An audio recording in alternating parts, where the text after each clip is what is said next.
नमस्कार दोस्तों, मैं भुवन तड़ागी द लॉ टॉक्स में फिर एक बार आपका स्वागत करता हूं। दोस्तों, अगर आप नई कंपनी इनकॉर्पोरेट करना चाह रहे हो या फिर एलएलपी इनकॉर्पोरेट करना चाह रहे हो या फिर कोई एग्जिस्टिंग कंपनी या एलएलपी है उसका नाम चेंज करना चाह रहे हो या फिर पार्टनरशिप फर्म को एलएलपी में कन्वर्ट कर रहे हो तो आपको रन का फॉर्म फाइल करना पड़ता है, रिजर्व यूनिक नेम। तो फ्रेंड्स, मेरी एडवाइस रहती है कि पहले आप रन का फॉर्म फाइल करके अगर कंपनी इनकॉर्पोरेट कर रहे हो तो उसको रिजर्व कर लीजिए नाम को, उसके बाद कंपनी इनकॉर्पोरेट कीजिए। हालांकि डायरेक्ट भी आप कर सकते हैं बट उसमें रिस्क होता है फ्रेंड्स। तो चलिए देख लेते हैं कि कैसे हम रन का फॉर्म फाइल करते हैं। यहाँ पर हम एलएलपी का नाम रिजर्व कर रहे हैं तो इसलिए एलएलपी वाले टैब में आप जाएंगे तो एलएलपी ई फॉर्म वाला जो टैब है एमसीए की साइट पर रन का फॉर्म यहाँ पर आपको दिखाई देता है सबसे पहले ही। तो रन एलएलपी यहाँ पर फॉर्म यहाँ पर खुल गया है।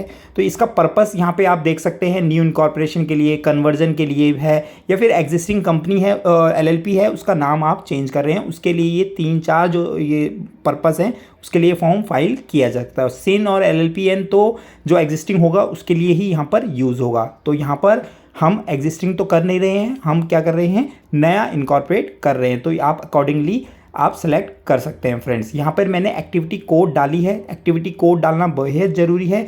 जो भी एक्टिविटी कोड आप करना चाह रहे हैं, जो भी एक्टिविटी करना चाह रहे हैं, पर्पस जो भी आपकी कंपनी का है, एलएलपी का है, वो यहाँ पे आप सेलेक्ट कर सकते हैं। यहाँ पर 2-3 आप एक्टिविटी डाल सकते हैं, वो इस कॉलम में आपका आ जाएगा।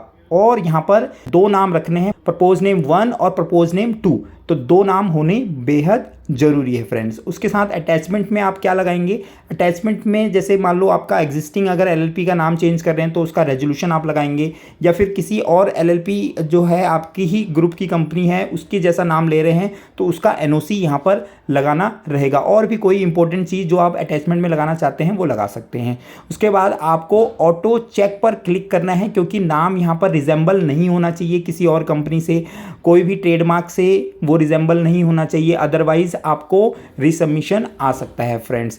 तो इसलिए यहाँ पे आप ऑटो चेक करेंगे, ऑटो चेक में बता देगा कि कहीं पर आपका रिजेंबल तो नहीं कर रहा है, छोटा मोटा कोई बात नहीं, आगे पीछे वो चल सकता है। तो यहाँ पर आपका अगर सही है तो आप सेव करके उसके बाद सबमिट पे जाएंगे। तो सबमिट यहाँ पर आप करेंगे तो आपको देखो पेमेंट आ गया है। तो ये एलएलपी का था, यहाँ पे 200 रुपये की पेमेंट है। अगर कंपनी होती है तो कंपनी के केस में अगर नेम रिजर्व करते हैं तो 1000 रुपये की पेमेंट आती है। तो इस तरह से आप अपना पेमेंट करके नेम रिजर्व कर सकते हैं। दोस्तों, 3 से 4 दिन के अंदर नेम रिजर्व का अगर रीसबमिशन आना होगा तो रीसबमिशन आ जाएगा, या फिर अप्रूवल आना होता है तो आ जाता है। 3 से 4 दिन मैक्सिमम, हफ्ते के अंदर अप्रूवल आपको मिल जाता है फ्रेंड्स।